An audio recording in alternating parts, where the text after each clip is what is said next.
Tim Kotzman here with Ethan and Jesse. Ethan, you just got out of the Microsoft meeting. Do you want to walk us through all of that, maybe rewinding a little bit all the way through today with the Microsoft vote?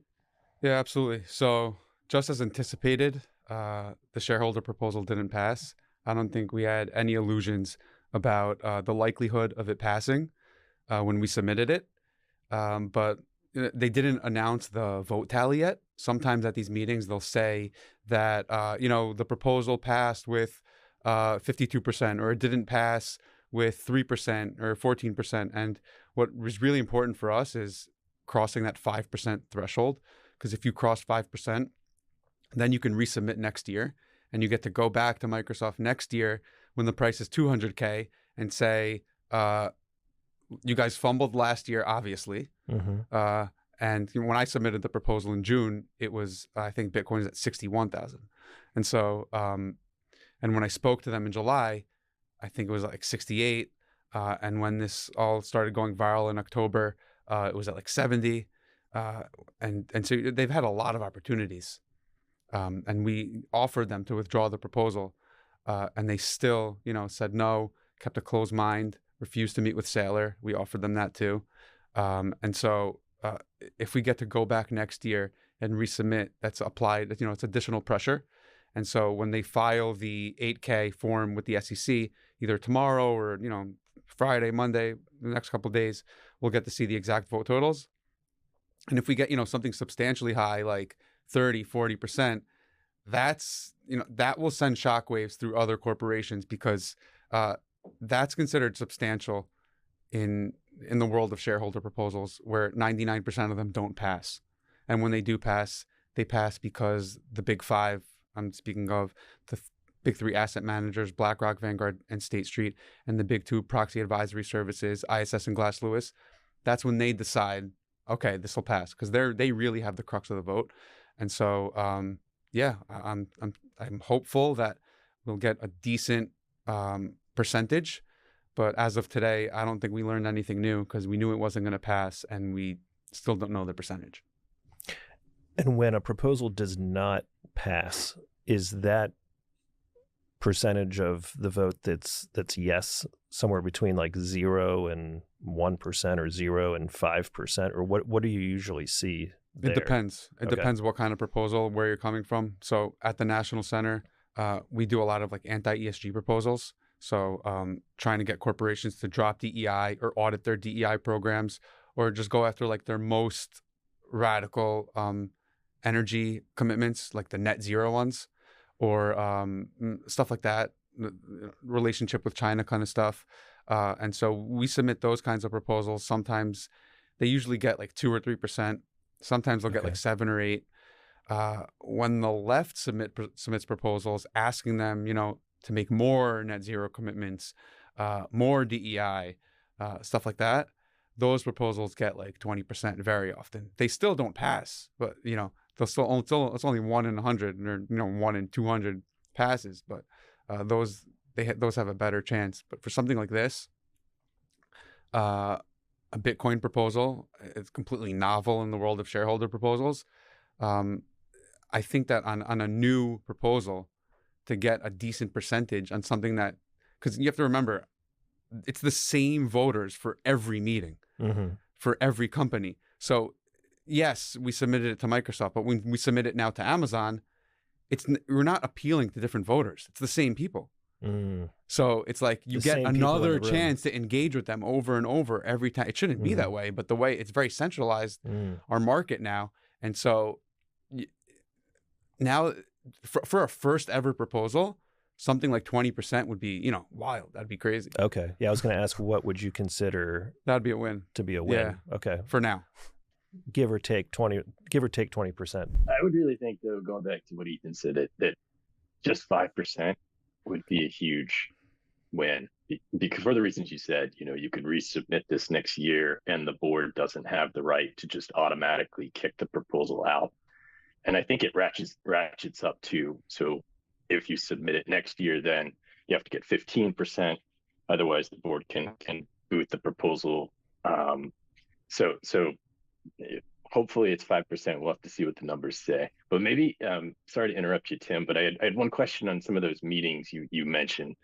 Maybe you could speak a little bit to what the sentiment is among those large institutions that are representing, ETFs, and you don't have to speak to specifics on kind of what they're saying or what you're saying to them, but maybe you could just give us the feel for how they responded to this proposal. Absolutely. Okay. So I think that's a great question because I think that's who we really have to win over, maybe even more than the corporations, because they vote, right? So they're the ones that are going to decide. I mean, the corporations can negotiate with us and adopt a Bitcoin treasury policy without a proposal, which is what we hope for it to not have to get to a vote. But by the time it gets to a vote, you have to win over the asset managers. So with this vote coming up, I set up meetings with BlackRock, with State Street, with Geode Capital. I tried to with Fidelity. They ignored me. And tried to with the proxy advisory services, ISS and Glass Lewis, who basically advise the pension funds how to vote. And so there was mixed feelings there. On one hand, we know that BlackRock is in on Bitcoin, but there's a sort of disconnect between the investment stewardship teams at these companies, which is the department that votes the shares, and, like the top brass at the companies, like Larry Fink. I'm no fan of Larry Fink, obviously. Every day I'm out here submitting proposals against, largely what he's pushing, ESG. But he's certainly pro Bitcoin, and at least that's great. And so, but he's not the one sitting there voting on, because the thing about, there's 12 directors at every company, 5 or 6 shareholder proposals at every company. So you're talking about thousands and thousands of items to vote on. They own so many companies, tens of thousands. They have to have a team that sits there and sorts through every single director, every single proposal, And so, like, there's just so many so they have this team that's dedicated to voting. But the kinds of people that are on these teams, on these investment stewardship teams, and I got the sense of this more when I met with them, they're sort of like a little bit woke millennial types sometimes, that are, or they're not Bitcoiners, so we have to orange pill them. But to their credit, they had a much more open mind on this proposal than any of the other proposals that I've submitted. Over 100 proposals in my life on many issues, and a lot of times they basically tell me to go take a hike. And now they listened. Like, we got a 40-minute meeting, really listening, asking questions. Obviously, they didn't support the proposal, but so it's a mixed bag. I think there's definitely a sort of a way that they think about the world that we have to sort of crack. But there is an openness there to Bitcoin that they don't have in other areas. Yeah, I was surprised, Ethan, the one meeting that I attended, how kind of uninformed the point person was. It seemed like her response was sort of, we don't want to step into the shoes of the company and require them to buy Bitcoin. And we had to then walk back and say, whoa, that's not even what the proposal says. We're just, simply saying that the board needs to conduct this assessment, and, you've received nothing from Microsoft kind of laying out what they've done with respect to this assessment, no kind of analysis. This isn't obligating them to do anything at all. And that sort of fundamental misunderstanding was really depressing in my mind for someone that controls a lot of the vote of these big companies. Exactly. Right. So Jesse attended one of these meetings with me, and Andrew Hones, to an asset manager. I guess we don't have to say which one, but the head, as he explained, the head of their stewardship department didn't even know what the proposal requested. And so that's common because they have thousands of proposals that they deal with. And so we really have to go and, make a case for them. And sometimes different asset managers have different standards. So there are some that tell us, we don't want you to request a report of a company because that's wasteful. It'll cost them $200,000 or whatever. And, why do we need a report? Just ask them to do the thing. And then others will say, we don't want to pressure companies to do things. Why don't you ask a report? And from our perspective, we only asked a report because we didn't want to risk the SEC omitting it from the ballot, which if you go a little farther and say, hey, shareholders request that Microsoft buy Bitcoin, then Microsoft could go to the SEC and say, we're requesting you to omit this from the ballot on this and this and these terms. And so then we would have to argue with them to try to prove to them that it's a legitimate proposal and it doesn't violate any regulations. And because there's bias at the SEC, sometimes we lose those where we shouldn't. So that's why we requested an assessment. And also we just sort of tried to humbly get corporations thinking about this without trying to, pressure them. And so that's where we came from.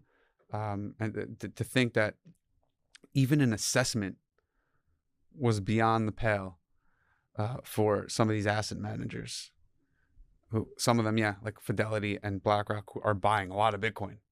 It shows that there's a real disconnect there, and there's some corruption that we need to fix. Yeah, I think you're spot on there with the wording of the proposal being key. I think folks think that you can come in and say, hey, why don't you make a very aggressive proposal and mandate that the board adopts 5% of their treasury to Bitcoin, but it'll just get tossed out. There's lots of ways that boards can take a shareholder proposal and then find a rationale, including under kind of the Exchange Act or their organizational documents, to then kick that proposal out, and it never even sees the light of day or gets to the shareholders to vote. And so that's why it is very important when folks are looking at submitting these to make sure that they know what they're doing and that they're being careful with the language and that they're prepared to kind of go to battle with the SEC once the company submits a no action letter to the SEC to try to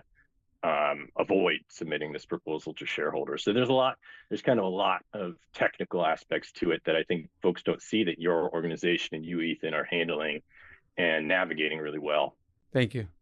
I think that's a great point, because on one hand, we want to inspire your average shareholder to go out and submit proposals too. Because, why is there only, a couple of us doing this? There should be a lot more. And there could be a lot more. And if it becomes a real grassroots movement, that's more powerful. On the other hand, we also want to be careful because, as Jesse mentioned, if you submit something that they could then go to the SEC and omit from the ballot, then they set a precedent of, okay, you can't submit this kind of proposal for the next 5 years because we've already decided that it's not permissible to be voted on. And so you have to be careful about what you ask.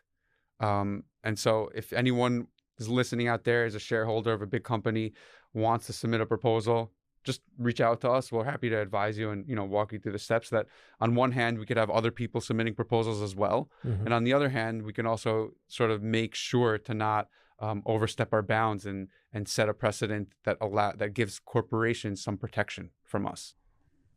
Makes sense. Jesse, did you have a few questions on the Amazon side of things? Yeah, I mean, maybe Ethan could just talk to us about that, how that came about, and what you're thinking there, and when is the meeting, I guess? How much time do we have to lobby voters? All right. Well, we have a lot more time now because this meeting is in May. The exact date isn't announced yet, but it's going to be sometime in May. After, again, when I submitted the Microsoft proposal in June, I did not anticipate the reaction. The Cyber Hornets sort of made it what it is. Most of the credit goes to them, to the Bitcoin community. To me, this is just another 500 words I wrote to a company telling them that they have a fiduciary duty to do right by shareholders, So, but once I saw that reaction, I was like, okay, let me do a couple more companies. So I started thinking, who else? And it's a matter of deadline. So see a lot of people writing on Twitter, like, why not Apple? The Apple deadline passed, so it can't. But until next year, which would be for the spring 2026 meeting. But Amazon, the deadline is this week, so I submitted one there, and the thought was just exactly the same. I wish I could say that there's some kind of a unique angle compared to Microsoft, but it's exactly the same problem. They're not any different. I mean, Microsoft has 75 billion in cash. Amazon has 88 billion in cash equivalents, and marketable securities. So they same problem, right? And so they're losing shareholders' money, and we're basically just going to them saying, "Listen, we're trying to help Amazon shareholders, stay ahead of this curve." There was sound money long before corporations like Amazon existed. Not anymore. We're in a fiat era, and there will be sound money with Bitcoin long after they're gone. But while we're going through this adoption phase, we believe that it's your fiduciary duty to be forward thinking and adopt. And so that's basically what we're just trying to say to corporations without too much pressure. And that's why I thought to submit it to Amazon as well. And we're thinking about a couple more companies. Could you speak to the kind of ownership requirement where when you look at Amazon, does your organization hold shares in Amazon adequate to meet that threshold so you can submit a shareholder proposal, or do you go and find a shareholder or group of shareholders that meet that threshold and then represent them? Okay, so you could do it either way. What we do is we just already have shares of all these big companies because our whole thing is just submitting shareholder proposals. And we've been doing it for 17 years. I've been doing it for 3, but the National Center has. And so they own shares of Amazon. You need to own $2,000 worth for at least 3 years, $15,000 worth for at least 2 years, or $25,000 worth for at least 1 year in order to be eligible to submit a proposal. And it can't dip below that amount at any point. So like if you have $2,500 worth of Amazon and just a really wild day, like I think like in 2020, like there's a huge dip and it dips below to like 1,900 for like even a 5 minutes, boom, the 3-year clock resets. And so, if you have enough and you've held it for enough years, you're eligible. And so it could be done any way. You can submit it yourself under your own name. We haven't done this, but it's certainly possible. We can reach out, find other shareholders, and submit in their name. And basically, whoever owns the shares, that's the person on record submitting the proposal. Cool. Well, I didn't have anything else specific to Amazon. I think it's going to be exciting to see, and I think it's going to get probably even more attention, I suspect, than the Microsoft proposal has.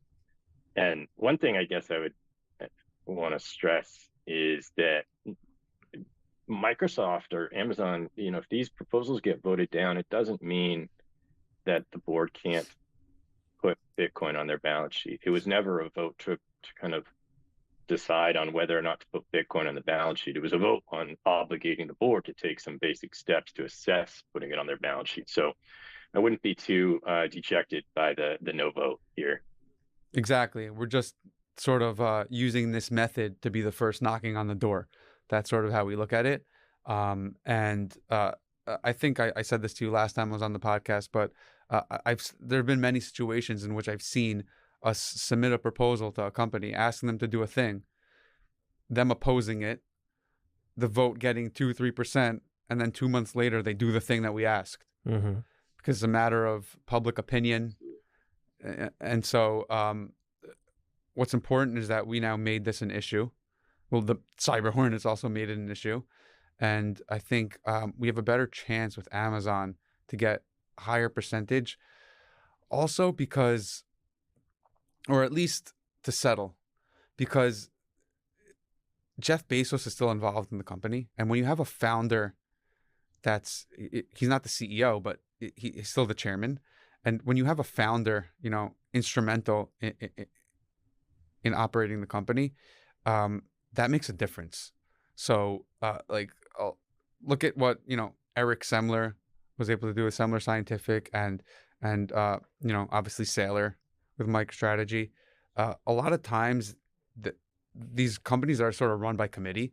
That they're run by the board members that were put in there by the Big Five, in order to run the company a certain way. A lot of these companies, when you see like these companies, they sort of all feel the same. They have the same policies, the same language, the same sort of partisan messaging. It's because they have a lot of the same board members, a lot of overlap. The pool of candidates that the directors come from that are selected by the Big Five and put in there by the Big Five, they're there to uphold the views of the Big Five. Again, the top three asset managers and the top two proxy advisory services. And so, but when you have a founder at a company, that's when, there's a better chance maybe that you can sort of sway them because they have say over their own company. Mm-hmm. Do you think Michael Saylor will be willing to make the same offer to Amazon to come out and meet for an hour, and we'll pull back this shareholder proposal, or your organization, not Michael per se?